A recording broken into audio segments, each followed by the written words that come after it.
Hi అండి అందరికీ. ముందుగా వినాయక చవితి శుభాకాంక్షలు. మేమైతే వినాయక చవితి చాలా బాగా సెలబ్రేట్ చేసుకున్నామండి. మీరైతే ఎలా సెలబ్రేట్ చేసుకున్నారో మర్చిపోకుండా కామెంట్ చేయండి. ముందుగా పీఠం పెట్టి పసుపు బొట్లు పెట్టేసి తర్వాత ఒక క్లాత్ పరిచి ముగ్గు వరిపిండితో వేసి పసుపు కుంకుమ వేసి వడ్లు కానీ బియ్యం కానీ పోయొచ్చంట. నేనైతే బియ్యం పోసి తమలపాకు పెట్టి వినాయకుని పెట్టి అలా అలంకరించాను అనమాట. తర్వాత కుడుములు ప్రసాదాలు అన్నీ చేసి అలంకరించేసి అక్కడైతే పెట్టేశాను.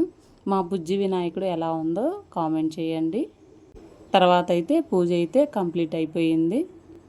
మా బజార్లో అయితే చిన్నపిల్లలు బొమ్మను పెట్టారనమాట. అందుకని అక్కడికి వెళ్ళి కొబ్బరికాయ కొట్టుకొని దేవుడికి దండం పెట్టుకొని వచ్చాను.